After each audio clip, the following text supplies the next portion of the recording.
Bonjour à toutes et à tous, j'espère que vous allez bien. On se retrouve une nouvelle fois pour une nouvelle interview avec une nouvelle invitée que je vais laisser se présenter, dont le parcours est très intéressant. Pour celles et ceux qui ne me connaissent pas, c'est Mensa Mega, créateur de la chaîne Way Back to Africa, dont la thématique principale est le retour en Afrique avec des Africains et des Afro-descendants. Si cette thématique en particulier t'intéresse, et si l'Afrique en général t'intéresse, alors je vais t'inviter à t'abonner, à activer la cloche et à partager la vidéo, à aimer la vidéo afin que tout le monde, toutes les personnes qui sont intéressées par le retour en Afrique, par l'Afrique, puissent bénéficier de ce contenu. Donc sans plus attendre, je vais laisser notre invité se présenter. Bonjour à toutes et à tous, bonjour Mensa. Je m'appelle Tazim, je suis la créatrice d'une marque qui s'appelle Kujua.made in Rwanda. Je suis née au Rwanda je suis rwandaise et indienne, puisque j'ai cette particularité-là. Je viens de déménager au Rwanda, de venir vivre au Rwanda début mars. Depuis début mars, je suis au Rwanda. Avant, j'étais en France. J'ai fait 10 ans dans l'industrie pharmaceutique en France, en étant commerciale, en travaillant dans différents domaines dans la même entreprise pharmaceutique. Et il y a eu des changements un peu structurels, économiques, etc. dans mon entreprise. Et ça m'a amenée à faire de l'entrepreneuriat. Kujua, le but de Kujua, c'est de faire voyager au Rwanda à travers son artisanat. Et en fait, ce projet, il est venu de discussions que j'avais avec des gens autour de moi moi, j'ai mis 20 ans à rentrer chez moi parce que je suis partie en 89. Okay. Donc avant le génocide, ça n'avait pas rapport avec le génocide des Tutsis, c'est qu'on est parti vivre ailleurs, on a fait d'autres pays africains. Okay. Lesquels ?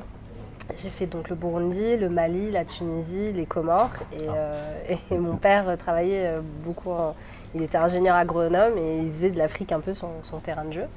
Et donc je pense, et quand je suis rentrée en France et qu'il a fallu que je reste définitivement en France, au début c'était pas du tout, moi j'avais cette douceur de vivre africaine, les choses qui sont beaucoup plus faciles.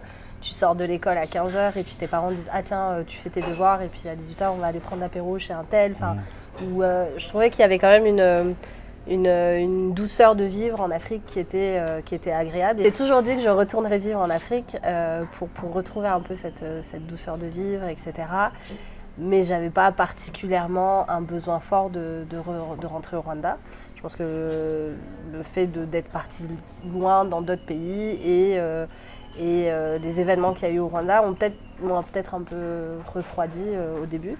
Et puis un jour, ma petite sœur m'a dit « Vas-y, viens, on n'y a pas été, ça fait longtemps qu'on… » Enfin, moi, je ne connais pas le Rwanda. Elle est métisse franco-rwandaise. Elle me dit « J'aime le Bougali, j'aime l'Istombe, mais je ne sais pas pourquoi. Donc, vas-y, viens, on va au Rwanda, on voit ce que ça donne. » Et moi, ça a été une claque. Ça a vraiment été une claque, une révélation parce que… C'était en quelle année, ça ? C'était en 2012, donc ça faisait 20 ans que je n'étais pas rentrée. Okay. Et donc, j'ai toujours suivi l'actualité de mon pays. Je savais ce qui s'y passait. Je savais que c'était beau parce que j'en avais vu des photos et que ma mère et mon père m'en parlaient. Mais le voir, ça a été quand même, de l'expérimenter, ça a été, j'ai été assez subjuguée. Et surtout, ce qui m'a vraiment mis une claque et qui m'a vraiment touchée vraiment profondément, c'est que j'ai vraiment eu un sentiment d'appartenance. J'ai vraiment senti que j'étais à ma place en étant ici, alors que ça faisait juste 20 ans que je n'étais pas venue. J'avais pas un lien particulier, je ne gardais pas de lien particulier avec le Rwanda, à part les commémorations du 7 avril qu'on fait à Paris, on a des événements autour de ça, mais j'ai de la famille, etc. J'ai pas non plus été élevée dans un milieu qui gardait absolument le contact avec le Rwanda, qui cherchait absolument à avoir du Rwanda en France. J'étais rwandaise et française d'origine rwandaise, mais sans plus. Donc quand je suis arrivée ici, que j'ai vraiment senti que j'étais là et j'étais à ma place et c'est comme si mon sang reconnaissait ma terre. Et ça, moi, ça a été life-changing. Je pense que ça a été la première petite graine qui a été dans ma tête qui me disait « Ok, je vais peut-être y aller tous les 2 ans, on ne va pas attendre 20 ans pour y retourner. » Mais là, je travaillais toujours. J'étais toujours dans le salariat. Et donc, la première fois que tu es allée, tu étais restée combien de temps ? Tu es restée un mois ? Je suis restée un mois et quelques. Okay. On est resté 1 mois. J'ai vu de la famille, on a fait un peu de tourisme, on s'est baladé. Vraiment, Je pense que j'ai revu aussi beaucoup de gens, j'ai de la famille qui était ici, etc. Et ouais, pour moi, c'était assez challengeant. Enfin, c'était de se dire, quand je suis rentrée, j'étais là, ok, en fait, je suis chez moi. Je suis au Rwanda, et en étant au Rwanda, malgré avoir vécu 20 ans hors du Rwanda, ben, je suis encore à ma place et je suis une enfant du Rwanda, en fait. Et Ok. ça avait été, je sais que ça avait été un peu, ça avait été un peu perturbant d'ailleurs. C'était assez. Après 20 ans, se sentir vraiment chez soi. Enfin, si par exemple on fait une comparaison, est-ce que tu peux dire que tu te sentais plus au Rwanda, tu te sentais plus chez toi au Rwanda qu'en France, ou bien c'est différent? C'est différent parce que oui, en France, il y a des fois eu des expériences et je trouve en plus que ces 2-3 dernières années, je trouve que le contexte social en France est pas génial et tu sens plus facilement que, enfin j'ai l'impression que, enfin c'est pas, j'ai l'impression, on voit que les extrêmes remontent et que les gens ont beaucoup plus de facilité, non plus derrière leurs écrans, mais même en face, à montrer clairement qu'ils ont un problème avec les étrangers. Mais je me suis jamais sentie pas à ma place en France. C'est-à-dire que j'ai quand même eu une carrière professionnelle hyper intéressante. J'ai fait 10 ans dans le même labo, j'ai évolué au fur et à mesure de ça. Peut-être que j'aurais peut-être pas eu des fonctions de management ou des grandes fonctions je serais peut-être pas devenue directrice de BU ou des choses comme ça. Ouais. Mais j'ai été jusqu'à devenir responsable, manager d'un service, etc. Donc je peux pas dire que quand je rentre en France et que je suis à Montpellier, parce que j'ai quand même vécu une grosse partie de ma vie à Montpellier avant d'aménager à Paris pour le travail. Ok. Quand je suis à Montpellier, je suis à la maison. Je me sens aussi à la maison. Maintenant, le sentiment d'appartenance et le sentiment... Bien sûr que quand au Rwanda, en plus, les gens adorent regarder les gens vraiment, vous suivre du regard. Tu as une espèce de curiosité, je pense que tu as dû le voir, et c'est pas toi, c'est pas parce que c'est toi où tu te dis, moi je suis étranger, c'est peut-être pour ça qu'on me regarde. Non, peu importe qui tu es, même les Rwandais qui ont vécu ici, je sais pas, il y a une espèce de curiosité, donc les gens te regardent. Donc moi, on va savoir que je suis rwandaise, enfin que je suis d'ailleurs, dans ma façon de marcher, dans ma façon de m'habiller, dans la façon... Donc les gens savent que d'emblée que je suis d'autre part. Et quand je me mets à parler avec Kinyarwanda, donc ils savent que je suis rwandaise, mais je parle... Il y a une blague en Kinyarwanda où vous dites Kinyarwanda Yaba Padri. Donc je parle le Kinyarwanda des prêtres blancs qui étaient là à l'époque. Okay. Donc j'ai un petit accent, mais qui s'améliore. Hein. Depuis 2012, je me suis vachement améliorée. Mais t'es quand même fluente, tu parles couramment la langue Fluente. Il y a quand même des trucs, des fois on me parle et je suis là, il faut parler plus doucement. Voilà. Moi je vais... donc j'ai quitté, j'avais 5 ans, donc... je parlais le Kinyarwanda, mais j'ai pas appris la conjugaison, j'ai pas appris ce genre de choses. Donc moi, je peux parler, je peux vouloir te raconter une histoire au présent, je te la raconte au futur, je mélange les temps, etc. Mais à la fin, on se comprend et dans mon activité, je travaille avec des artisans et des coopératives, puisque l'activité de Coup de Joie, c'est de proposer, 80% c'est de la décoration d'intérieur qui est faite main au Rwanda. Et je travaille avec des artisans et des coopératives qui ne parlent pas français. Enfin, je veux dire, en français ou anglais. Donc la seule façon que j'avais de communiquer avec eux, c'était de mettre un coup de pied aux fesses et de passer aussi au-delà des rires. Parce qu'alors ici, au début, je pense qu'on s'est bien moqué de moi quand j'ai parlé Kinyarwanda. Et ça, c'est peut-être des fois le premier frein. Je pense que quand on se dit « Ah, je rentre dans mon pays, je comprends la langue, mais je la parle pas très bien », on a un espèce de complexe à être là, genre « Ouais, mais si je parle ma langue, on va se moquer de moi ».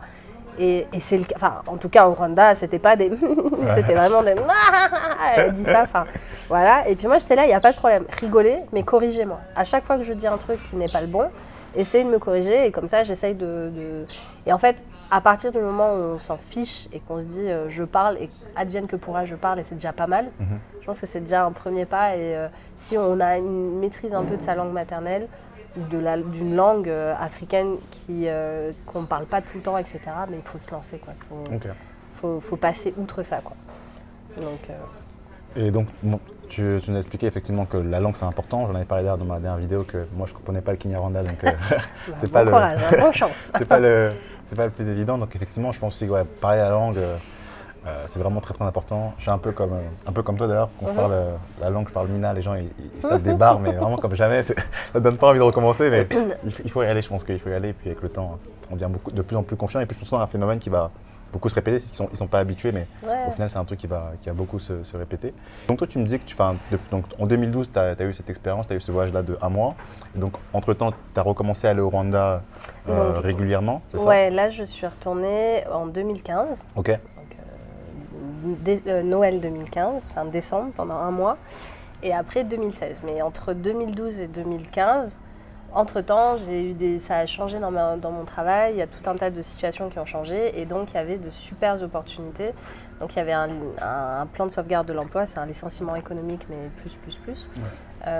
Et le but de l'entreprise, c'est de changer de modèle économique. Et donc, on doit se séparer de certains savoir-faire pour attirer de nouveaux savoir-faire.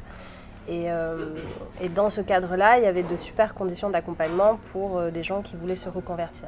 Okay. Et moi, j'ai jamais eu le fantasme de l'entrepreneuriat. J'ai jamais eu moi, j'étais très bien. J'étais salariée. Je travaillais dans une entreprise qui me payait très bien, où j'avais de la liberté d'action et vraiment où je ne sentais pas que j'étais limitée puisque j'ai eu des évolutions de carrière, etc. Et j'ai eu un déjeuner avec une copine, donc mon poste était touché, puis pas touché. J'ai eu mon aventure entrepreneuriale, elle a commencé sur un désaccord avec mon RH, okay. qui a voulu jouer et qui a pensé que je ne me battrais pas, je pense, qui a pensé que je ne me battrais pas pour mon salaire. C'était un problème de salaire. Malgré le fait que j'évoluais et malgré le fait qu'on me faisait évoluer, je perdais en salaire, ce qui était quand même ce qui je crois est illégal d'ailleurs. Ouais. Et je pense qu'en tant que femme, et encore plus en tant que femme noire, il a pensé que je ne me battrais pas, sachant que ça faisait 10 ans que je me battais, en tout cas que je faisais tout pour évoluer dans la société et rester. Il s'est dit, elle ne va pas partir. Bon. Manque de bol pour lui. et au lieu de répondre dans 2-3 semaines comme il me l'avait dit, il m'a répondu en 2 mois, 2 mois et demi ou presque 3 mois. Okay. Et donc j'ai eu le temps de me poser des questions, j'ai eu le temps de réfléchir et j'ai eu un déjeuner avec une de mes collègues qui me dit, mais ils ont des super conditions d'accompagnement. Quand tu montes une entreprise, tu as un accompagnement, tu as un chèque en plus de ton chèque de départ. Genre, vas-y, pourquoi tu ne montes pas une société bidon? Ouais. Et puis, dans quelques temps, dans 6-7 mois, tu reprends un travail, tu vas chercher ailleurs, tu prends le temps de chercher ailleurs. Puis j'étais là, oui, ok, très bien, mais j'ai aucune idée en fait de quoi faire. Peut-être le seul projet que j'avais dans l'entrepreneuriat, ça aurait été quelque chose dans la petite enfance ou des choses comme ça, mais tu pars pas, malgré ce chèque-là, tu faisais pas le projet que j'avais envie de faire avec ces moyens-là. Ouais. Et elle me dit, mais si, regarde, là, à chaque fois que tu vas au Rwanda, là, tu ramènes des trucs, et puis là, ces derniers temps, tu ramènes des bijoux et tout, et puis tu as même eu des commandes. Ouais. Elle me dit, t'achètes pour 1000 balles de stock, là, ouais. Et puis au pire, tu les vends, tant mieux. Au mieux, tu les vends, tant mieux. Au pire, tu les vends pas, et puis tous tes cadeaux et tout ça, tu les donnes, tu vois. Ouais. Et donc, en faisant ça, tu as non seulement un chèque de départ, un chèque pour ta création de société. Et puis voilà, j'étais là, ouais, ok, ouais. Et puis j'étais là, c'est une bonne idée. Après tout, je peux récupérer de l'argent, voire le double de ce que j'étais censée perdre. Et là, ça a commencé à cogiter en fait. Et je me suis rappelée de toutes ces conversations que j'avais avec des gens qui n'étaient pas de mon entourage. Et qui étaient là, mais le Rwanda, le Rwanda, j'ai vu Hôtel Rwanda, vraiment, quel pauvre pays. Mais c'est pas la guerre civile chez toi. Et en fait, la première fois que je suis rentrée en 2012, j'ai travaillé avec des collègues et je leur ai envoyé un PowerPoint. Parce que j'avais plein de gens qui me disaient, mais attends, tu pars au Rwanda, c'est pas dangereux, mais c'est le désert chez toi. Et en fait, j'avais eu tout un tas de questions qui révèlent de toute cette narration qu'on a de nos pays et de toutes ces méconnaissances qu'ont les Européens, ou en tout cas là je parle de la France parce que c'est ce que je connaissais, et tous les préjugés, et tous les stéréotypes qu'on peut avoir. Et donc quand je suis rentrée, j'ai fait un petit PowerPoint en mode parce que je pense que vous ne voyez pas mon pays comme ça. J'ai envoyé des photos des paysages, j'ai envoyé des photos de ce qu'on mange, même si on ne mange pas. En 2012, on mangeait moins bien, on mangeait encore moins bien qu'aujourd'hui. Alors je ne sais pas ce que ça devait être.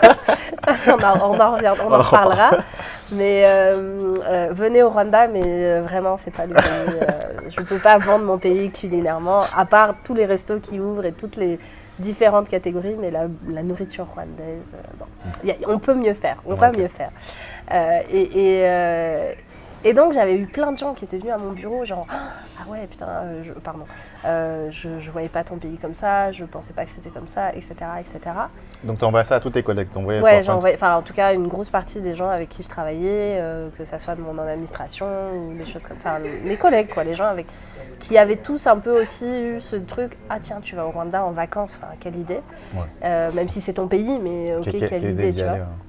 parce que y avait encore cette idée-là et c'est vrai, en France, la narration autour du Rwanda était toujours liée soit au génocide, soit au conflit qu'avaient la France et le Rwanda sur justement les responsabilités de la France dans cet événement. Et en fait, j'ai commencé à réfléchir et je me suis dit, mais attends, en fait, non, il y a des gens au Rwanda qui ont un vrai savoir-faire. On a la chance d'avoir un artisanat qui est aussi des fois empreint d'histoire, etc. Il y a des gens qui ont peut-être le savoir-faire, mais qui n'ont pas le marché, et c'est un marché, j'ai rien inventé, hein. Il y a des entreprises américaines qui sont venues, notamment beaucoup de choses, on parlait de religion, mais beaucoup d'évangélistes ou de gens qui sont venus et qui se sont dit il faut redonner Dieu à ces pauvres Rwandais qui se sont perdus pendant le génocide, mais qui du coup ont monté des sociétés et qui ont exporté des paniers de la vannerie du Rwanda aux États-Unis. Et donc c'est quelque chose qui marchait. Et j'étais là, mais attends, si ça marche aux États-Unis, ça peut marcher en France parce que de la vannerie, de la décoration d'intérieur, et puis on commençait à avoir une grosse tendance de la décoration intérieure et même si je déteste ce mot, mais la tendance de la déco ethnique qui montait et qui était plus une micro-tendance, mais une vraie macro-tendance. Et du coup, j'étais là, en fait, on peut faire quelque chose, on peut donner une voix, un marché européen à ces gens-là. Ils ont un savoir-faire, moi j'ai le savoir-dire, et j'ai en tout cas la chose, le contact assez facile pour expliquer. Et peut-être, et à travers ça, je vais éduquer les gens en fait. Je vais éduquer, je vais changer la narration autour du Rwanda et je vais dépolitiser ce discours parce que c'était souvent un discours politisé où là ça change. Je pense que les discussions sur le Rwanda depuis 4-5 ans ont vachement changé et la venue de Macron et les actions qui ont été faites par le gouvernement de Macron, pour le coup sur ça on peut ne reconnaître que des bonnes choses, ce qui n'est pas le cas du reste, hein, mais en tout cas sur ça. Ça a eu un impact et ça fait qu'on parle différemment aujourd'hui du Rwanda. Et d'ailleurs, on en parle, je trouve qu'en France, il y a beaucoup de gens qui me disent « Ouais, le Rwanda, ça a l'air sympa, mais ça a l'air cher. » Parce qu'à chaque fois, on communique sur la volonté du Rwanda de faire du tourisme de luxe, alors qu'on peut faire autre chose. Et c'était toute l'ambition. Et en fait, j'ai vraiment réfléchi. Je me suis dit « Non, en fait, je vais prendre le temps, je vais vraiment profiter de tout cet accompagnement. » Et je vais créer une société et je vais, à travers l'artisanat, je vais parler du Rwanda, je vais changer la narration et en plus je vais amener du tourisme. Et je vais inciter les gens à se dire tiens, pour 600 €, je peux arriver au Rwanda et faire un mois, enfin en billet d'avion, c'est pas plus cher que des fois d'aller en Thaïlande. Donc l'idée en gros c'est de vraiment proposer en fait c'est de l'art rwandais et qui finalement est un peu un appât. Qui va permettre aux gens en tout cas de vouloir voyager directement à Napa. Je ne sais pas si c'est vraiment... Non, je vous appâte. Non, c'est une clé d'entrée et de dire je vends des produits parce que bon, il y a un moment, ça fait vivre aussi hein, et qu'on a la chance d'avoir des choses qui sont très belles et très bien faites, très bien travaillées et on peut adapter le traditionnel avec, parce que c'est ça le but, hein, c'est de garder le traditionnel, les savoir-faire traditionnels, mais de l'adapter aussi à des marchés occidentaux. Comment je peux avoir, si j'ai un appart scandinave, comment j'intègre, tu vois, comment de l'artisanat ou de l'art imigongo. Si j'ai un intérieur hyper moderne, qu'est-ce que je mets? Enfin, c'est aussi suivre un peu les tendances, essayer de voir un peu ce que ça donne. Et alors, moi, je suis pas du tout décoratrice de base. J'achetais même pas des livres des magazines de déco, mais au fur et à mesure, tu t'y fais. Et quand je vois mes premiers événements et les événements à la fin, j'étais là, les premiers, c'était ghetto. Et puis maintenant, mon regard s'affûte. Et à travers ça, ça a été aussi de montrer mon quotidien quand je viens au Rwanda, parce qu'en fait, je fais tout faire ici. Donc, je faisais 2 voyages par an, en général, au Rwanda, de 2 à 3 mois sur place. Donc, en fait, je faisais 5 à 6 mois pratiquement au Rwanda dans l'année. Mais comment tu jonglais avec ton travail? Je travaillais plus. J'ai quitté mon emploi. J'ai quitté mon boulot. Donc là, j'étais pendant 3 ans et demi. Donc j'ai fait 2 ans et demi de chômage, puis 1 an et demi un peu d'accompagnement. Donc j'avais quitté mon travail. J'étais à 100% là-dessus. Donc là, je faisais 2 voyages par an. Je venais, je faisais toutes mes commandes, j'allais chercher comme Indiana Jones, là, j'allais un peu partout, j'allais retrouver mes produits. Des fois je prends du stock ou des fois je fais des commandes. C'est vraiment un travail de souris et d'Indiana Jones. Et ce qui me permettait du coup de vivre plus que 2 semaines ou 1 mois quand tu viens en vacances. Et donc vivre un peu plus au Rwanda, voir un peu plus les choses que je ne voyais pas quand j'étais en vacances, les bons côtés, peut-être les moins bons côtés,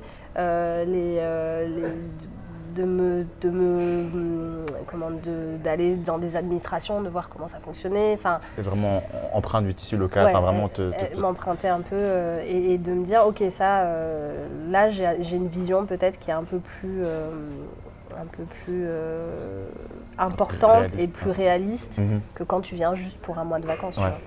Donc, et voilà, et c'est comme ça que ça fait 4 ans que je fais ça. Enfin, enlevé 2 ans, donc ça fait 2 ans, parce qu'il y avait 2 ans de Covid. Ouais. Donc quand il y avait 2 ans de Covid, tu es resté en France, c'est ça? Ouais, je suis restée en France.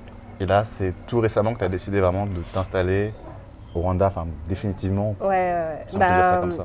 Je pense que le Covid, ça a été un tournant. En fait, je pense que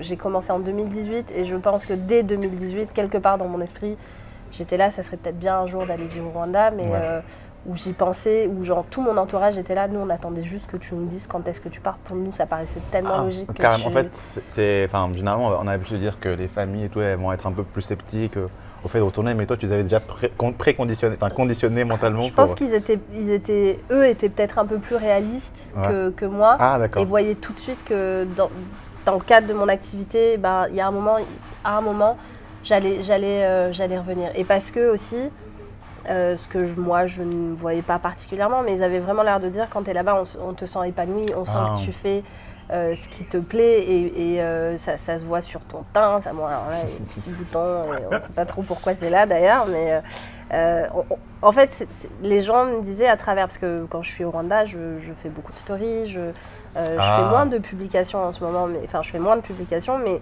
en tout cas, j'ai toujours fait beaucoup de stories. Donc les gens suivaient mon activité. Qu'est-ce qui se passe là? Tu es moins heureuse que d'habitude? Tu te dis que tu vas partir? Non, là, je suis un peu, il faut que je réfléchisse à beaucoup de choses et je dois remettre un peu en place beaucoup de choses et je suis un peu bloquée dans tout ça et je pense que c'est un peu le syndrome de la page blanche là en ce moment. Okay. Mais mes stories continuent d'être, je continue de faire beaucoup partager ce que je vis en story. Et donc il y a beaucoup de gens qui me disaient mais quand tu es au Rwanda, tu as l'air épanoui, tu as l'air bien. Quand tu rentres en France, tu n'es pas déprimé, mais en tout cas, il y a une différence entre quand tu y es et quand tu n'y es pas. Donc quand je leur ai annoncé que je partais, c'était là, oui, on attendait juste que tu nous dises quand est-ce que tu partais. et donc en fait, le Covid, ça a vraiment eu un impact parce que ça a été très dur. Ça a été en tout cas, personnellement, ça a été dur. J'ai eu pas mal de petites choses dans ma famille. Et aussi financièrement parce qu'en fait j'étais censée finir mon chômage, donc j'avais établi un plan, j'allais prendre un coloc ou une coloc, j'allais travailler en mi-temps, etc. Et puis en fait avec le Covid j'ai rien pu faire. Donc c'était de se dire, et tout d'un coup tu te disais mais qu'est-ce qui m'a pris de me mettre dans cette activité-là, pourquoi j'ai fait ça, parce que si j'étais salariée au moins là j'aurais encore un salaire. Ça a été vraiment très compliqué et je pense que moi j'ai vraiment un peu perdu pied fin 2020 et en plus je me suis rendu compte que le Rwanda me manquait énormément. C'est-à-dire que j'ai passé 1 an et demi sans y aller. Et vraiment, je sentais que... Et en fait, là, je me suis rendu compte que j'avais quand même la chance de faire 6 mois de ma vie au Rwanda. Et que ça créait un espèce d'équilibre. Et que là, j'avais enlevé cet équilibre-là. Et du coup, j'étais pas bien. Malheureuse. Tu faisais plus de story là. Ouais, non, il n'y avait pas trop de grand chose à raconter en plus. Et j'en faisais un peu, mais moins. Et puis quand j'ai pu me dire, ok, là je peux me payer un billet d'avion et je viens en juillet 2021, je crois.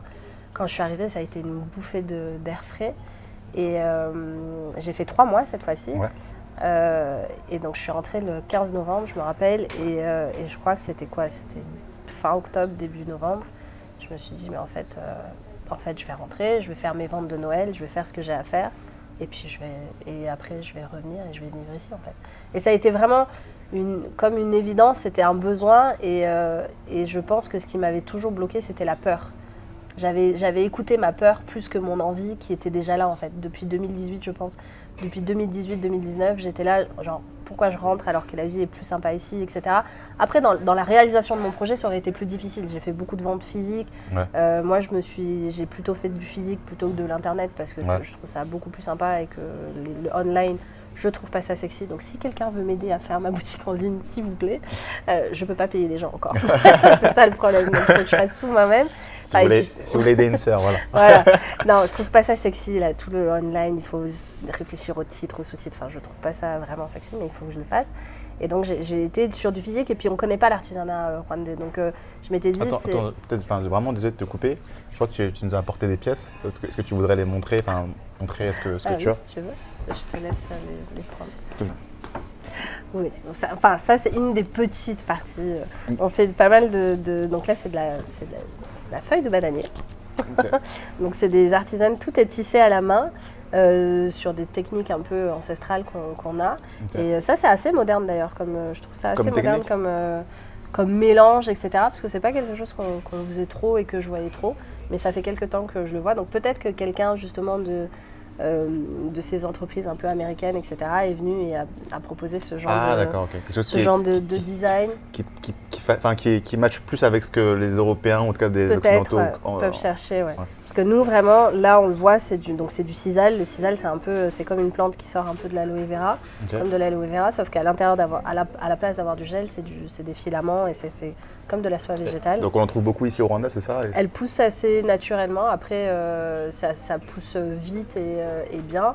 Après, il y a des choses qu'on va chercher ailleurs, mais les feuilles de bananier, t'as bien vu, il y a des bananes partout. Et donc là, c'est vraiment un mélange de sisal, de banane, et donc ça donne un petit... un petit design qui est assez nouveau, je trouve. Ouais. Et donc voilà, je me disais que c'était dommage de garder ça que pour nous.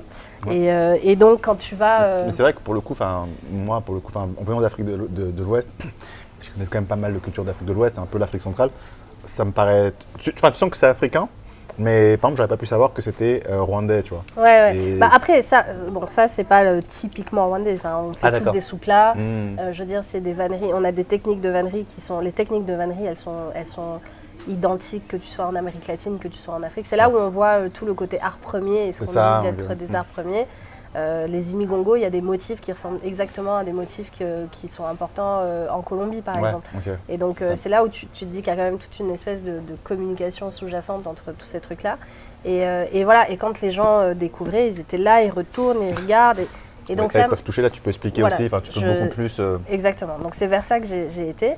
Et donc, ça aurait été difficile de vivre au Rwanda et de faire ça. Et puis, je savais qui étaient à peu près mes clients, mais je ne savais pas où j'allais les voir. Donc, j'ai fait énormément d'événements, en salon, en pop-up store, en marché de créateurs. Au Rwanda ou c'était en France. Okay. Et donc, si j'avais vécu au Rwanda, ça aurait été plus difficile de faire ça. Donc, je ne remets pas en cause, mais je pense que d'une certaine façon... Cette balance entre la France et le Rwanda. Et d'une certaine façon, j'ai surtout écouté ma peur de me dire je vais pas tout lâcher en France pour aller au Rwanda, etc. Et en fait, j'aurais dû le faire beaucoup plus tôt, mais bon, avec des si, voilà. Et voilà, donc fin 2021, je me suis dit, je fais ce que j'ai à faire, je fais mes ventes et je gère un peu. J'ai eu la bonne idée d'acheter un appartement avant de quitter mon emploi. Ouais, c'est une bonne décision. Ouais, sauf quand tu as toutes les charges et que tu es là, genre, comment je vais payer l'appart maintenant ? Et donc, il fallait trouver des locataires. J'avais déjà un coloc, et donc là, il fallait trouver un deuxième, etc. Et donc, c'est comme ça que je me suis dit, non, on y va. Et j'ai déjà un aperçu de ce que c'est. Mais en y étant, il y aura peut-être des nouvelles choses, il y aura peut-être encore des choses que je vais découvrir. Et c'est le cas, c'est forcément le cas. Mais, et voilà, donc depuis le 7 mars, je suis venue. Et c'est vraiment, je pense que fin octobre, j'ai vraiment su que c'était le bon moment pour venir.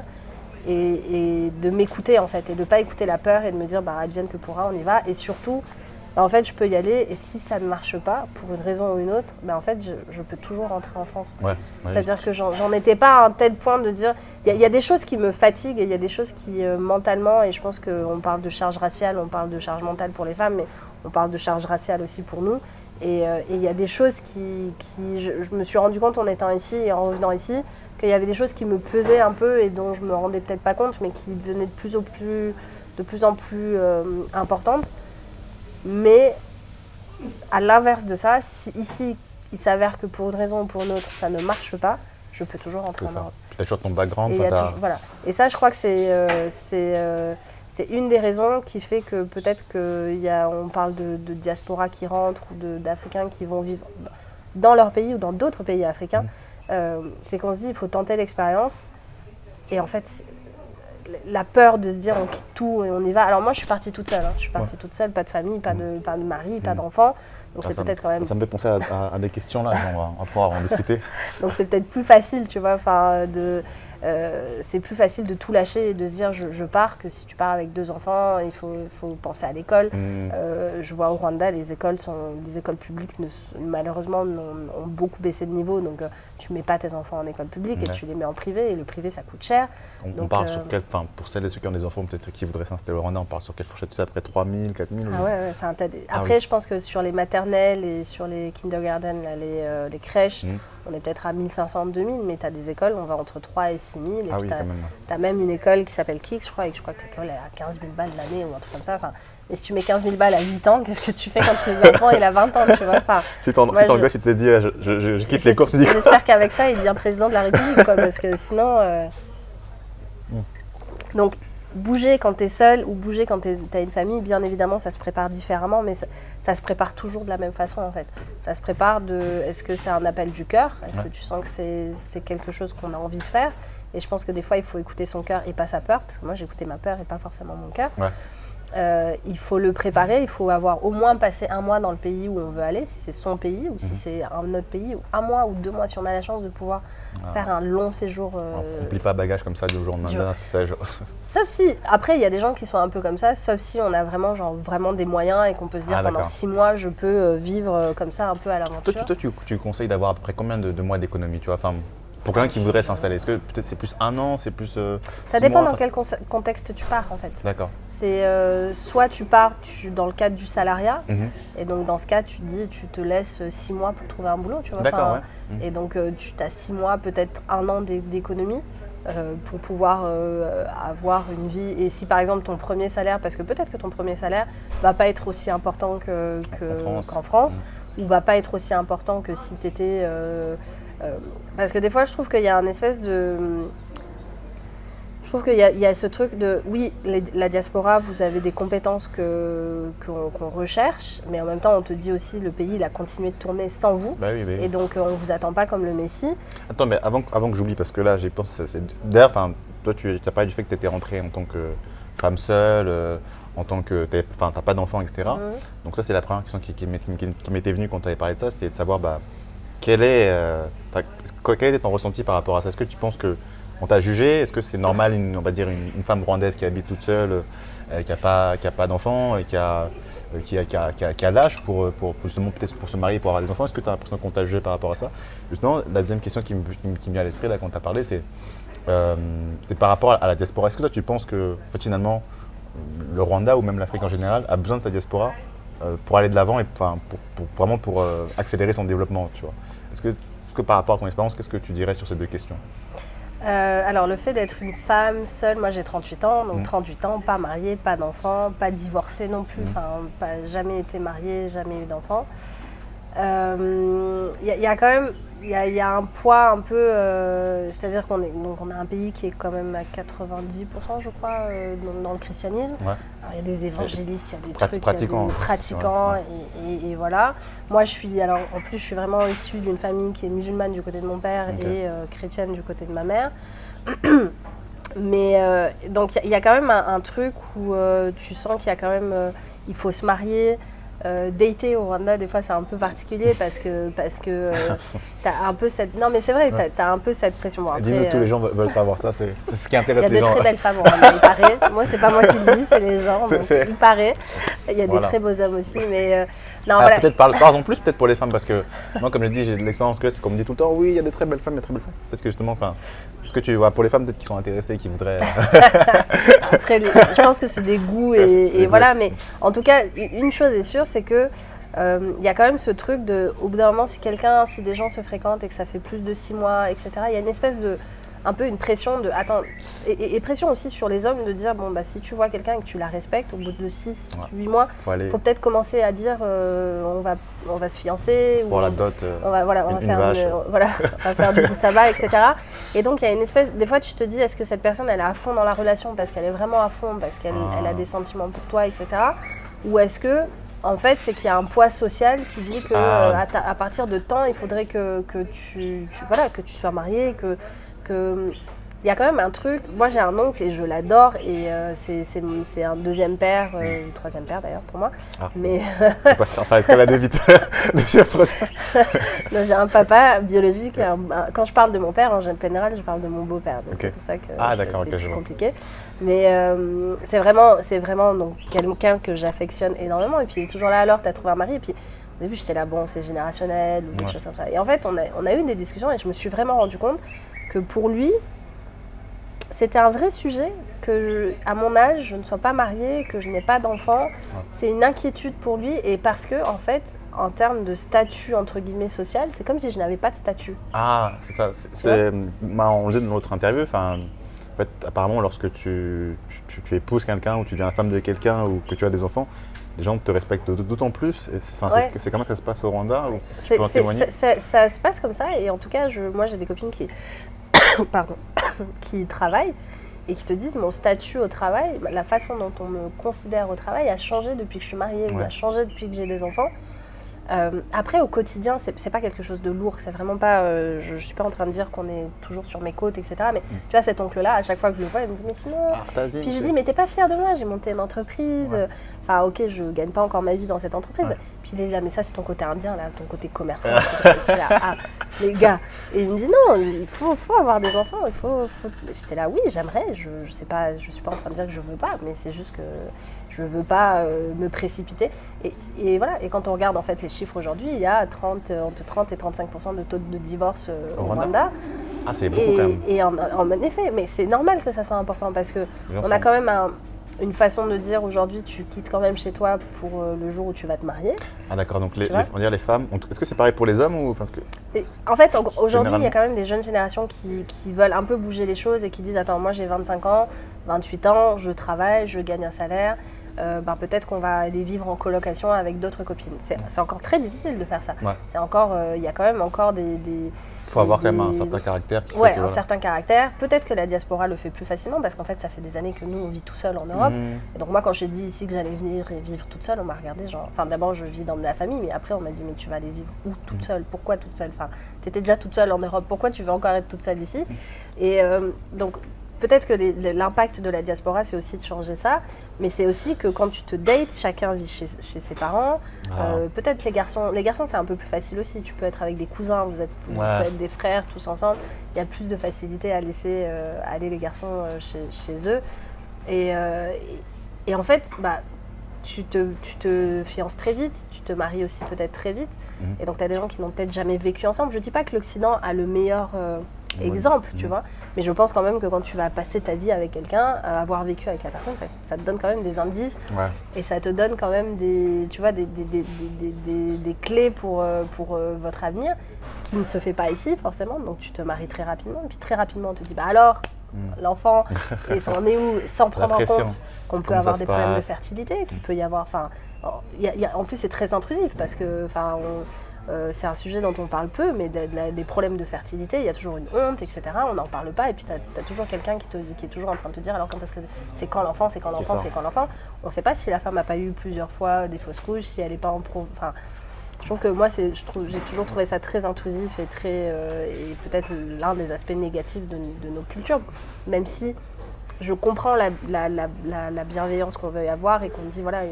On veut voir notre famille, que crier votre famille, mais ça met une pression sur des gens qui ne devraient pas être. Yes. Et puis, de ce que j'ai compris de tous mes amis qui étaient mariés, qui avaient des enfants ou qui étaient en couple et qui avaient des enfants, c'est qu'il faut être un couple hyper solide quand ton premier enfant arrive. Donc si déjà ton couple Il est un il peu part, vacillant, tu vois, il est un vacillant. peu... Vous êtes encore en train de vous découvrir et que vous êtes en train d'avoir des enfants, il faut pas s'étonner que derrière on est... Des Et ça, c'est divorces. Et ça, c'est le poids, je pense, du côté culturel, le côté un peu religieux et que tu quittes chez toi pour te marier. Et donc, des fois, tu dates et donc tu as des grandes avancées puis des grands reculs et puis tu es là, genre, tu comprends pas comment ça se passe. Et en fait, il y a aussi ça, c'est que tu es là, tu dis, tu veux pas que les choses aillent trop vite, mais tu veux... Donc, mais ça, je pense que voilà, on s'adapte et Parce que, c'est-à-dire que par rapport à ton expérience, c'est que toi, tu as plus été avec des hommes rwandais et c'est comme ça que ça se passe avec des hommes rwandais. Enfin, Non, pas particulièrement. C'est vraiment l'entourage. D'accord, ok, C'est c'est- ce que c'est tu par rapport. vois et comment tu... ou des copines qui sont justement étrangères et qui sont pas rwandaises et qui te disent attends, moi je comprends pas trop comment ça se passe dans votre pays. J'étais bien avec le gars et tout. J'étais bien, et puis on a avancé, puis ça a reculé, et puis je comprends pas. Et ensuite, pour en revenir à est-ce que l'Afrique a besoin de sa diaspora pour se développer, est-ce qu'elle en a besoin? Elle évolue sans nous. Il faut quand même, quand on se réinstalle dans un endroit, je pense qu'il faut avoir l'humilité de se dire qu'on ne nous attend pas. Alors oui, on a des compétences, on a souvent eu un cycle universitaire qui était à l'étranger, souvent peut-être une expérience. Moi j'ai 10 ans d'expérience, donc j'ai des compétences en relations commerciales, j'ai des compétences en relations clients, j'ai des compétences en marketing, etc. Donc j'ai des compétences. Et peut-être, là où c'est plus facile, c'est qu'on attend de toi des compétences et pas forcément des diplômes, ce qui est peut-être le cas en Europe. Mais en attendant, quand j'arrive ici, ce pays, il en est là où il en est, parce qu'il y a une grosse partie de la population. La diaspora, ça reste une petite partie, c'est une infime partie.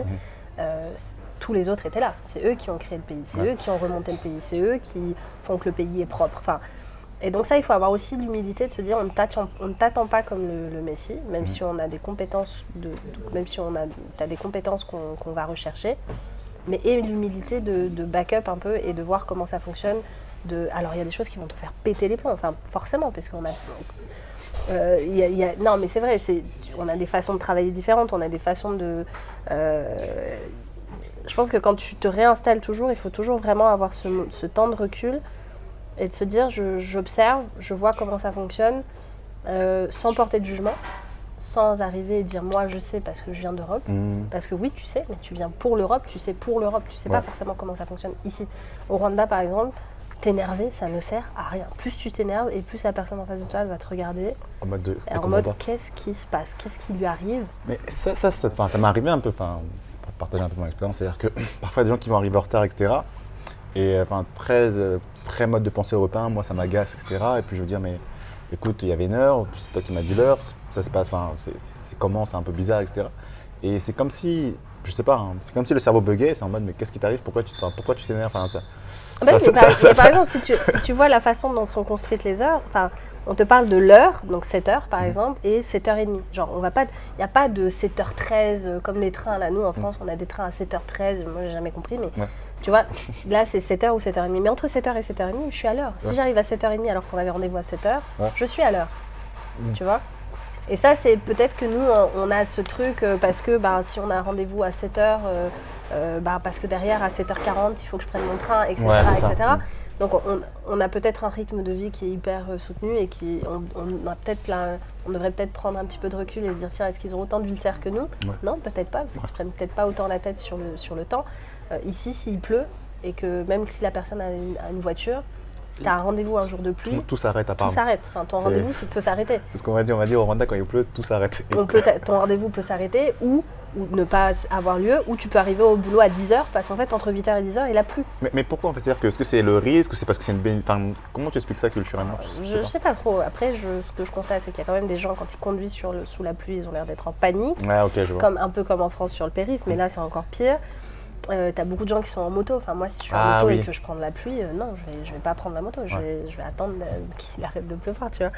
Et donc, je pense qu'il faut back up un peu. Il faut prendre le temps d'observer, de se dire qu'on ne t'attend pas et qu'on t'a pas attendu pour que le pays se développe. Par contre, en effet, je pense qu'on a peut-être un plafond de verre parfois dans certaines situations dans nos pays occidentaux et qu'il y a peut-être des positions qu'on atteindra dans 20 ans, alors qu'ici on va peut-être arriver ici, être payé un peu moins cher.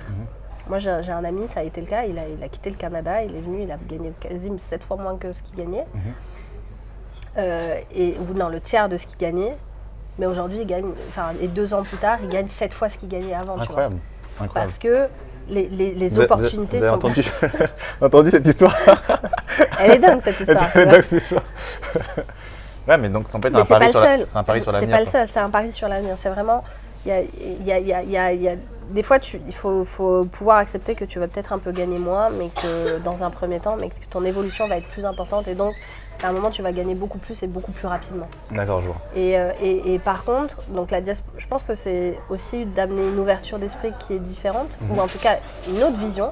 Pas forcément une ouverture d'esprit, parce que ça ne veut pas dire que ce qu'on a eu en Occident était mieux. Mais peut-être que dans certains pays, ça peut diminuer la corruption. Peut-être qu'on peut avoir, tu vois, genre apporter notre truc et aider la population sur place à se... Moi, je suis un standard différent. En fait, de voir les choses moins différemment. Ouais, après, moi, je viens sur un pays où le Rwanda, où les choses roulent quand même, où on a fait des évolutions qui sont quand même assez dingues. Maintenant, je prends un pays qui a de la corruption, où tu vois, tu veux donner un nom? Non, mais attention. Tu vois, je pense que sans insulter, sans dire, mais tu vois, tu as des pays où tu te dis Sassou Nguesso, ça fait combien de temps qu'il est dans son pays et qu'est-ce qu'il a fait de plus? Alors, et peut-être que c'est le rôle de la jeunesse. Moi, je pense que je mise aussi sur la jeunesse. Mais ici, c'est incroyable. Enfin, la jeunesse, elle est partout, que ce soit dans l'administration, que ce soit dans les emplois privés. Enfin, tu te rends compte qu'il y a une vraie priorité qui est faite pour la jeunesse. Enfin, c'est mon impression. Après, peut-être que je me trompe, mais c'est le cas. Mais c'est aussi, on est un continent jeune. Enfin, on n'est pas comme en Europe. En Europe, c'est un continent vieillissant. Nous, on est. Donc c'est ça qui est assez surprenant. Tu te dis, dans certains pays d'Afrique, tu vois des gens que, tu vois des gens quand ils sont en face de toi, tu vois des gens qui ont un certain âge, que ce soit dans l'administration publique ou dans les entreprises, mais ça ne reflète pas la population. Après ici, c'est vraiment le reflet de la population. Tu regardes dans les entreprises, moi en tout cas, les entreprises où j'ai été, dans l'administration publique, quand j'ai eu contact avec des gens, je vois des gens qui sont hyper jeunes, je suis impressionné, tu vois. Tous les gens, ils ont des responsabilités et tout, donc… Et pourtant, on a encore des gros efforts à faire sur l'éducation, sur le cycle secondaire, etc. Mais je pense que c'est notre avenir, c'est les jeunes, et c'est eux qui pourront peut-être à un moment dire on en a assez, on veut se débarrasser de certains liens coloniaux qu'on avait avant. Et peut-être que la diaspora, c'est son rôle, ça va être là où elle va aider à développer, c'est peut-être qu'elle va créer des emplois, parce qu'elle va venir faire de l'entrepreneuriat. C'est peut-être plus facile de faire de l'entrepreneuriat dans nos pays, même si tu as des pays, tu vas avoir de la corruption, tu vas devoir prendre des trucs. Tu veux encore redonner un nom? Non, je rigole. Non, mais tu sais, nous, tu traverses la frontière, tu vas en Ouganda, ça n'a rien à voir. Et on a juste traversé la frontière. Donc, c'est des choses à prendre en compte. Dans l'entrepreneuriat, peut-être que l'entrepreneuriat vient plus facilement, et puis tu peux créer peut-être un peu tout. Il y a peut-être tout à créer. Donc, du coup, je pense que ça crée un dynamisme, et peut-être, donc tu peux créer de l'emploi, tu peux travailler. Par contre, il y a un truc où je trouve des fois que c'est un peu… alors je parle d'ici parce que c'est ce que je connais, mais de ce que je vois, des fois tu as des emplois, alors je pense qu'un peu comme partout, on veut des gens qualifiés et qu'on veut le moins payer. Bon, ça, voilà. Sauf que ça ne s'adresse pas aux expatriés. Donc, des fois, tu vas avoir au même niveau de salaire, au même niveau d'études, même niveau d'expérience. Tu as quelqu'un de la diaspora et puis tu as un expatrié. Toi, en tant que diaspora, on va te dire que tu vas gagner 2 000 € ou 2 000 $. Là où l'expatrié, on va lui faire gagner 5 000 et lui donner une maison et une voiture, etc. Et t'es là genre, mais en fait… Mais c'est pour le même travail en plus, c'est ça? Pour le même travail, avec le même background. Et t'es là, mais en fait, pourquoi on fait ça? Pourquoi on fait ça et pourquoi on a cette impression que, parce que c'est un expatrié occidental majoritairement, mais ça peut être des Indiens, mais là, je parle vraiment d'expatriés blancs par rapport à des diasporas rwandaises ou quoi. Non, il faut revaloriser cette diaspora, parce qu'en fait, déjà, ces gens-là rentrent chez eux, viennent parce qu'ils veulent faire un changement et veulent rentrer chez eux. Et c'est, je pense, chez eux ou dans d'autres pays. Je veux dire, tout le monde ne peut pas forcément rentrer dans son pays ou ne veut pas forcément rentrer dans son pays. Mais un Rwandais qui aurait envie d'aller à Abidjan, qui serait en concurrence avec une autre personne, paye-le de la même façon, en fait. Mais moi, ce que j'ai entendu par rapport à ça, c'est qu'en gros, ce que les entreprises se disent que c'est le même travail, pourtant c'est bête, mais ils se disent que pour le même travail, toi en fait, en tant que personne de la diaspora, tu as envie de rentrer dans ce pays, donc c'est un peu l'offre et la demande. Donc ils savent que tu es prêt à faire plus de sacrifices, donc ils vont dire whatever, on va le payer moins, tu vois. Ouais, et puis c'est un peu, on te fait une fleur. Non, on ne me fait pas une fleur. Je viens pour travailler, je vaux ça. Je veux dire, en France, c'est comme quand moi j'ai des gens qui viennent et qui négocient mon artisanat et qui sont là, mais tu négocies pas à Maison du Monde. T'es panier là, est-ce que tu peux non, jamais. Oui. En plus, j'aurais fait une réduction si on ne vient. Non, tu vois, il y a ce, moi des fois sur des ventes, etc. J'ai des gens qui étaient là, oui, mais quand même. Et puis bon, c'est fait en Afrique. Je suis là, mais et encore. Moi, je dois payer des gens, je dois payer des avions, je dois payer de la douane, Tu fais ton sourcing, ça se paye et mon travail mérite. Si c'est pas dans votre budget, dites-le moi, mais ne venez pas négocier. Parce que je crois pas que quand vous allez chez Gucci, je vois pas quand vous allez chez Maison du Monde ou chez Zara Home. Coup de joie, Gucci, c'est pareil. Écoute, non, en tout cas, on a un vrai savoir-faire. Donc, pourquoi on attend des autres, pourquoi on attend des nôtres que ça soit forcément moins cher ou qu'on les paye moins bien. Non, si tu prends cette personne-là et si ces deux personnes-là ont exactement le même background, la même année d'expérience, pourquoi tu vas payer plus cher quelqu'un de l'étranger que ton propre frère, tu vois. Et donc ça c'est des fois, il faut avoir conscience que ça peut arriver. Effectivement, moi je ne m'étais pas rendu compte, mais c'est vrai que pourquoi on va avoir tendance à négocier avec des gens qui nous ressemblent, etc. Alors que parfois, quand c'est d'autres, on se dit, allez, hop, on va payer directement. Ouais, des fois, ici, tu as des gens, ils sont là, ils ont une voiture de fonction, une maison de fonction, et tu es là, genre, oui, mais alors, pourquoi moi, de la diaspora, je gagne 4 fois moins que lui et j'ai même pas une voiture, tu vois. Et donc ça, des fois, il faut en avoir conscience et c'est aussi peut-être te remettre un peu à ta place aussi. Parce que et je connais aussi des gens qui sont là, moi, je viens, j'ai fait ça. Toi, petit Rwandais, ouais, mais en fait, toi, petit Rwandais, pendant ce temps, c'est lui qui a fait que le pays avait évolué. C'est lui qui a fait que le pays est venu. Mais est-ce que l'Afrique a besoin? Je pense pas qu'elle ait forcément besoin. Genre, je pense pas qu'on soit les sauveurs et que du coup, on serait le white savior de la diaspora, tu vois. Par contre, je pense qu'on a une vraie clé à apporter et on peut vraiment faire une différence. Okay. Et dans son pays ou dans un autre pays. Et peut-être que c'est un moment de faire un retour à l'envoyeur, c'est-à-dire qu'on a pris des compétences ailleurs, on est parti, peut-être qu'il y a des gens qui ont vécu ici, puis au secondaire sont partis, ont travaillé, ont fait leur expérience. Expérience qui est plus ou moins réussie. Il y a des gens qui réussissent très bien et je crois pas que parce qu'on est noir, on réussit pas forcément. On a quand même des exemples de gens qui réussissent, mais le parcours est peut-être plus semé d'embûches et il y a un moment, des fois on peut être un peu avoir un petit plafond en tant que femme noire.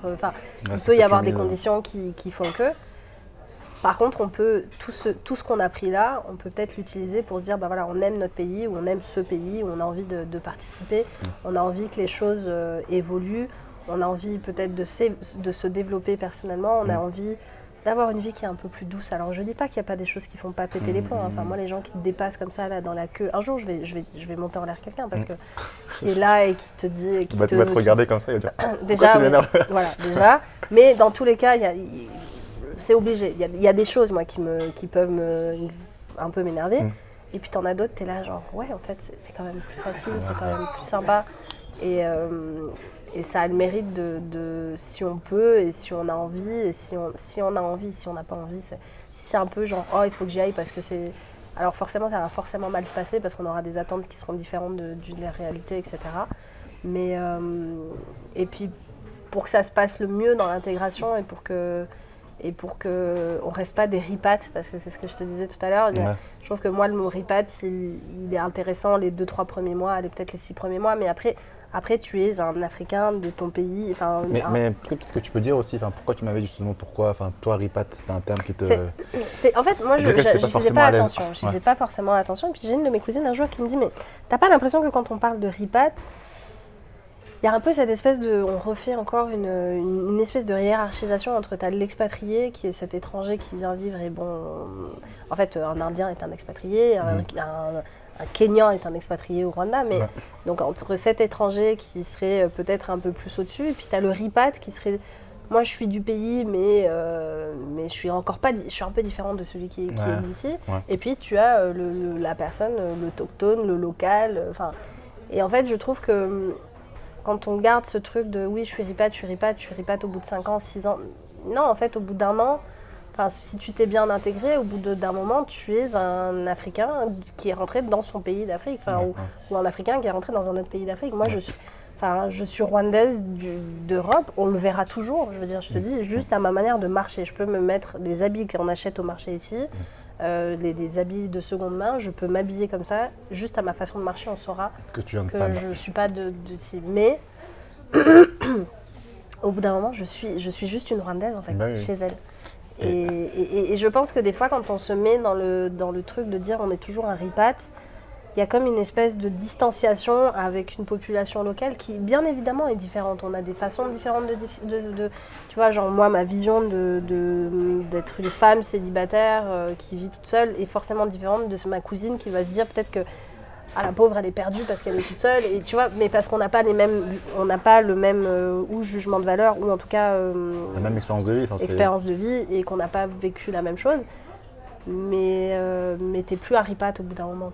T'es juste quelqu'un qui est rentré et puis t'es juste tel. Alors soit t'es un Africain qui vit, un Kenyan qui vit au Rwanda et t'es juste en fait un Kenyan au Rwanda, mais ça y est, c'est fini. C'est ça. Ouais, mais je vois, c'est plus dans cette notion-là. Et pour vraiment, pour moi, la clé vraiment de se dire d'un retour réussi, c'est de s'être bien renseigné, d'avoir discuté avec les gens et d'avoir des gens qui sont assez honnêtes pour te dire les bons et les mauvais côtés. Parce que moi, on peut me dire « Ah ouais, mais attends, tu changes la narration sur le Rwanda, mais du coup, tu parles que des bonnes choses. » Bah, non, je vais te dire qu'il y a des problèmes sur l'éducation, je vais te dire qu'il y a des problèmes sur le médical, mais en fait, j'ai pas besoin de parler du négatif parce qu'il y a tellement de gens et de médias et de trucs pour parler du négatif qu'il est peut-être temps qu'on se revalorise un petit peu par nous-mêmes. Donc mais il faut avoir aussi l'honnêteté de dire, bah voilà, ne t'étonne pas si tu as un rendez-vous et puis qu'il pleut et que ton rendez-vous est annulé. Ne pète pas les plombs, ça ne sert à rien. Tu vois, donc se renseigner, si on a la possibilité peut-être de vivre un peu un mois dans le pays, ben, c'est de faire ça et d'avoir cette humilité un petit peu. De se dire, oui, ok, j'ai une expérience, oui, je suis une diaspora, oui, j'ai ça. Mais tu sais quoi, ces gens-là, ils ont construit des choses avant nous et moi, je suis la petite cerise. Je suis même pas la cerise sur le gâteau parce que ça voudrait dire qu'on est le truc. Mais non, je suis la petite pierre, la personne qui vient ramener sa pierre à l'édifice. C'est ça. Un édifice qui est déjà fait, quoi. Qui est déjà en train de se construire. Construit, et peut-être que je vais le consolider, peut-être que je vais l'aider à grandir, peut-être que je vais l'étendre. Mais ça serait ça. Ça serait les 3 conseils que tu donnerais vraiment bien se renseigner, expérimenter. Alors après, il y a des gens qui prennent leur valise et qui partent, c'est très bien, mais peut-être prendre le temps d'expérimenter un peu et avoir de l'humilité. Et ne pas se dire qu'on t'attend comme un messie parce que c'est pas vrai et que tu as plein de choses à apporter, mais on a plein de choses à t'apporter aussi. Ok.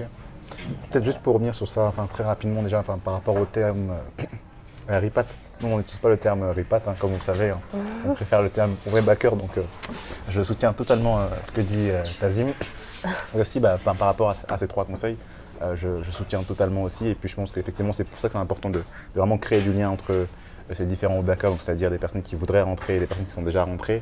Comment, en fait, on peut apprendre mutuellement des personnes qui ont déjà fait le pas. Et vraiment, comme disait Tazim, c'est avoir cette humilité-là, parce que justement, on est juste... Soit finalement on va venir des Africains qui sont en Afrique comme tout le monde, il n'y a pas une catégorie supérieure ou je sais pas quoi. Donc vraiment essayer de faire cet effort-là. Bon, ça se fait un peu tous les jours à mon avis, puisqu'on a forcément une expérience de vie différente, donc ça peut forcément très rapidement, comme on dit, chasser le naturel et revient au galop. Donc je pense que c'est effectivement important justement d'entretenir des bonnes manières de faire son retour et comment les gens peuvent vraiment s'entraider et puis atteindre cet objectif-là. Puis chaque expérience est différente après. On peut avoir des bases, on peut avoir des clés, mais en fait, tant qu'on ne l'a pas expérimenté, tant qu'on ne l'a pas... c'est important. Voilà, moi je vais te dire, les loyers, il y a des quartiers de Kigali où en fait on croit toujours qu'il faut aller dans tel quartier parce que c'est des beaux quartiers, donc on va avoir des loyers à 2000 balles. Toi, en tant que ripat, non, je rigole, toi en tant que personne qui est rentrée, toi en tant que personne qui est retournée, est-ce que, en tant que webbacker, est-ce que est-ce que tu avais des quartiers qu'on t'avait recommandés, on t'a dit c'est ici qu'il faut que tu ailles, etc.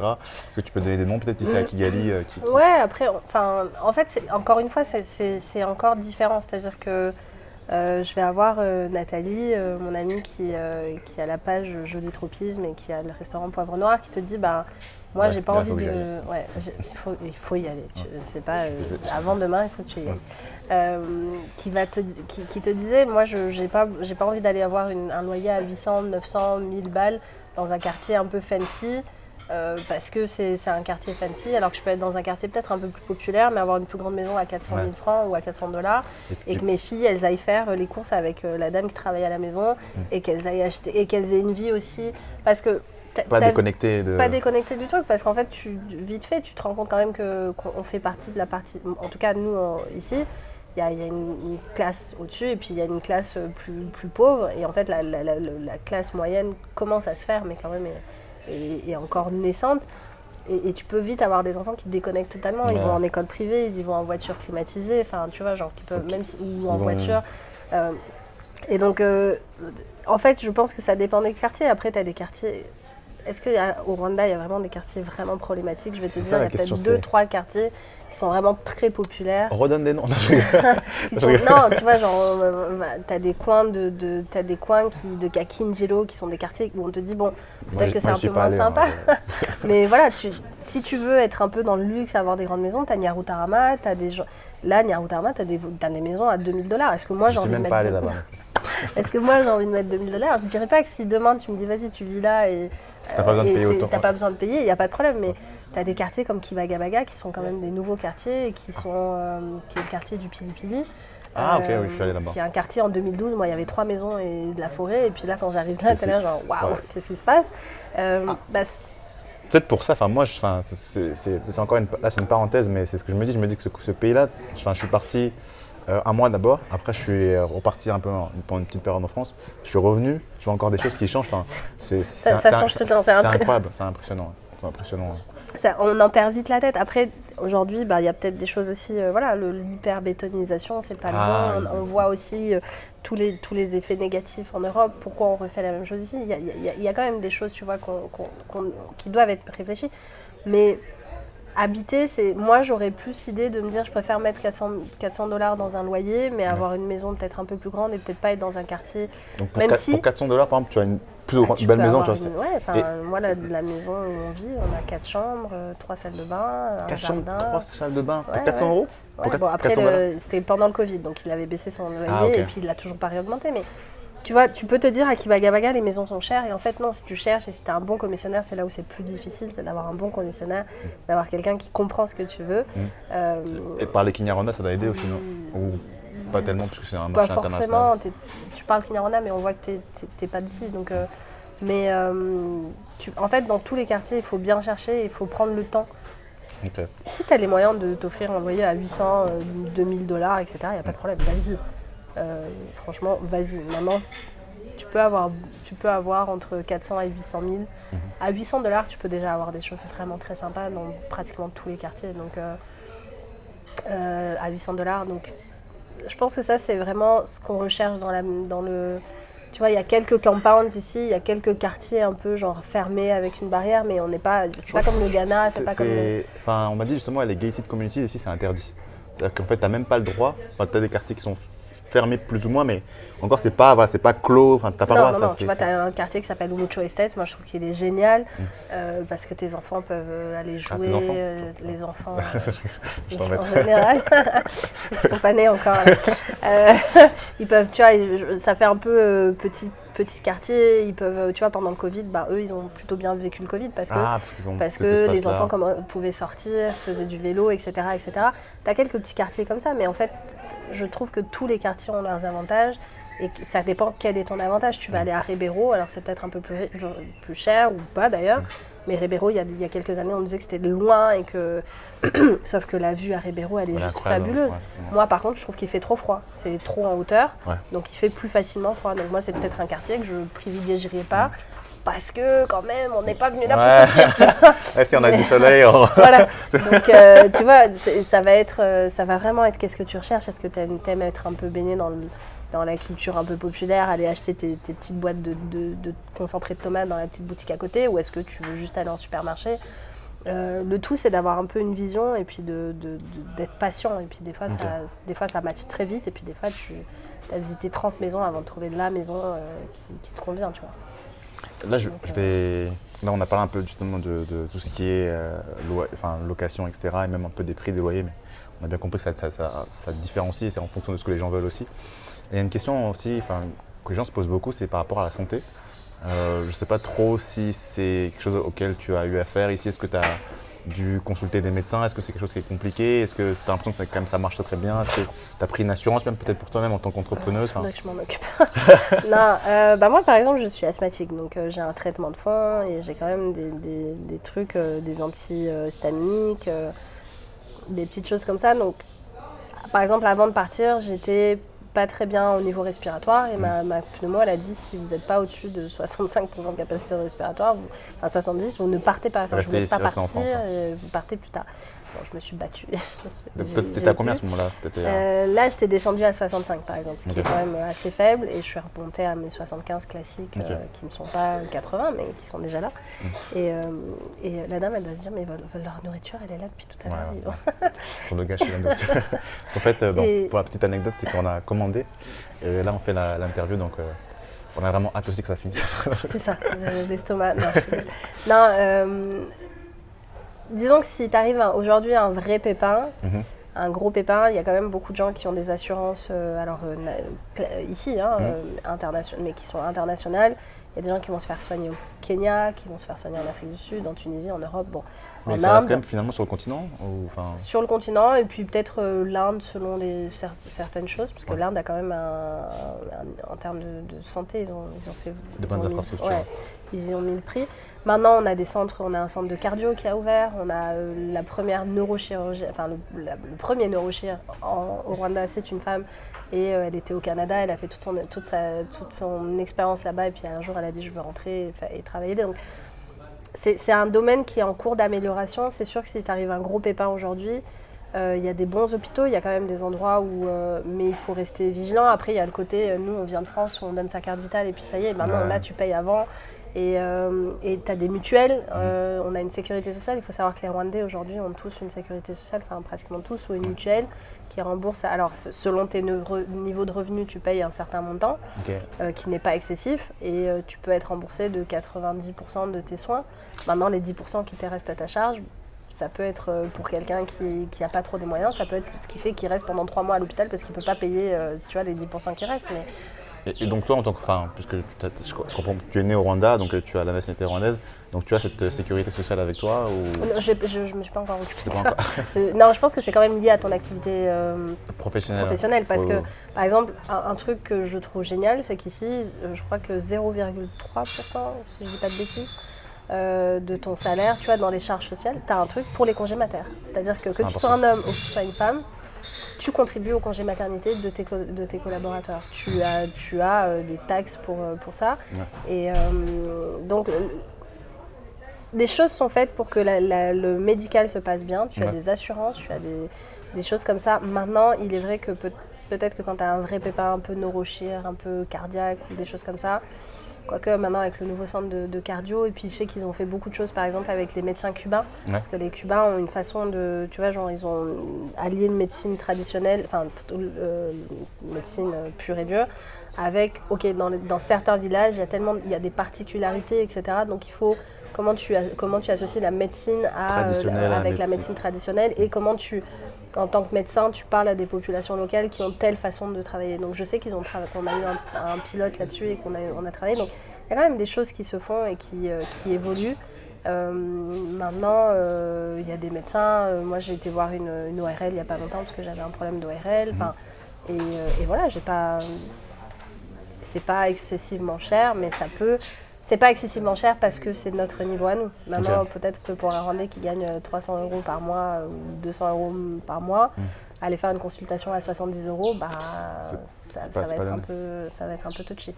Mais on évolue. Il y a du mieux. Mais en tout cas, moi par rapport à ma propre expérience, ce dont j'ai l'impression, c'est que quand je parle avec des Rwandais et des Rwandaises, par rapport au système de santé, la plupart sont assez satisfaits. C'est-à-dire qu'il n'y a personne qui va critiquer en disant ouais, on n'a pas assez de médecins, Bon, après on est à Kigali, donc peut-être c'est la capitale et c'est pas forcément révélateur de tout le pays, mais en tout cas j'ai l'impression que les gens sont quand même plus satisfaits que dans certains pays où j'ai été, où là pour le coup les gens vont se plaindre, on va dire, plus ouvertement. On a les infrastructures, on manque peut-être un peu de psy et de s'occuper de la mental health, mais ça c'est par exemple, il y a des webhackers parmi vous qui veulent retourner exactement. au Rwanda et qui veulent... Et vu notre histoire, c'est encore plus important, mais ça, tu vois, c'est des choses qui commencent à évoluer, on en a de plus en plus, et donc je trouve que même là où il y a des manquements, il y a toujours un axe d'amélioration et c'est ce qui est intéressant. On ne tient pas pour acquis ce qu'on a en fait. On se dit comment on peut améliorer ça et oui, le système médical est satisfaisant. Tant que c'est des petites choses, enfin j'ai des amis qui ont des pédiatres, qui emmènent, etc. Mais maintenant, voilà, si tu as un vrai problème neurochirurgie, je connais quand même des gens qui ont plutôt essayé de consulter ailleurs, etc. Voilà. Ben, Tazine, je pense qu'on est arrivé à la... On a fait le tour là. On a fait le tour et on a faim. Et on a un peu faim. Et surtout, ils doivent se dire, mais qu'est-ce qu'ils font? Pourquoi ils laissent leur nourriture sur le coin comme ça? Il faut se dire que la table à côté est vraiment la nourriture à côté. Donc ils sont là, je vois les serveuses, elles sont là, genre, qu'est-ce qu'ils font? Donc voilà, pour conclure cette belle interview, je pense qu'on a beaucoup appris. Moi-même, j'ai énormément appris. On avait déjà discuté avant, mais là, j'ai encore plus appris par rapport à ta propre histoire et par rapport à tous tes conseils qui sont vraiment, je pense, hyper intéressants pour les webhackers. Est-ce que tu as un mot de la fin et qu'est-ce que ce serait ton mot de la fin pour celles et ceux qui nous écoutent? Mon mot de la fin, ça serait vraiment si vous sentez quelque part que ça vous titille, que vous sentez que vous avez peut-être un autre avenir autre part et que l'Afrique est peut-être un endroit et pas forcément votre pays. Hein. Moi, je pense que je parle du continent en général parce que quand c'est un pays qui gagne, c'est toute l'Afrique qui gagne. Si c'est si c'est là, si c'est quelque part, ça se prépare. Ça, on ne part pas comme ça du jour au lendemain. On cherche un emploi, etc.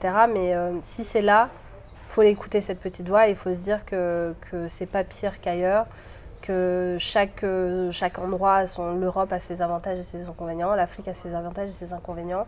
Il y a peut-être plus d'avantages, moi je trouve quand même, ne serait-ce que la météo. Quoique en ce moment en Afrique du Sud, il fait très froid, il fait 4 degrés. De s'écouter et d'écouter son cœur et pas sa peur. Et pas forcément, et justement de ne pas forcément écouter tous les stéréotypes qu'on peut avoir.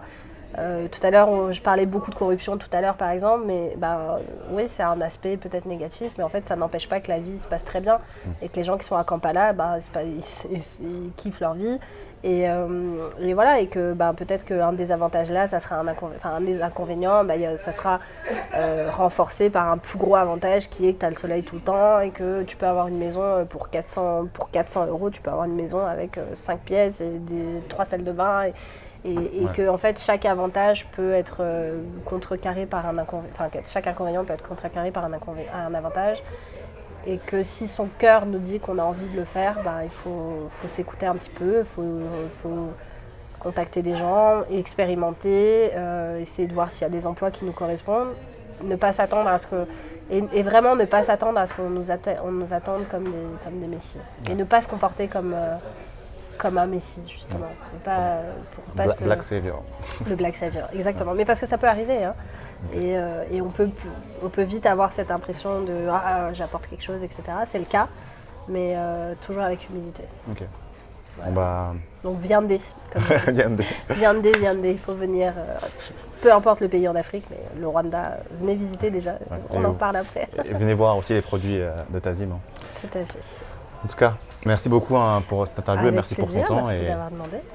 Et puis donc si les gens veulent te contacter d'ailleurs, c'est sur quel réseau? Est-ce que c'est plus sur Instagram, sur ta boîte? Plutôt sur Insta, ouais. Donc Kujua, KUJUA.madeinrwanda, mais je pense que tu le. Ok, je le mettrai dans le site internet, c'est pas encore trop ça, vous avez compris. Je le mettrai dans la description. Elle recherche quelqu'un pour son site internet. Donc n'hésitez pas si jamais ça vous intéresse. Et donc moi-même, même là, je le mettrai dans la vidéo pour que vous puissiez vous abonner, la suivre et voir ce qu'elle partage. Bon, a priori actuellement, c'est pas. Si, je partage plein de choses en story. C'est des publications, c'est plus. Ok, je vois. C'est moins souvent, mais si, en story, tous les jours, je vous raconte ma life. Ok, bon si vous êtes intéressé. Je vous montre un peu toute mon expérience quotidienne au Rwanda, donc vraiment, n'hésitez pas. Ok, top. Merci En tout cas, merci beaucoup Tazim. On va aller manger là. Les gens qui pensent qu'à la bouffe.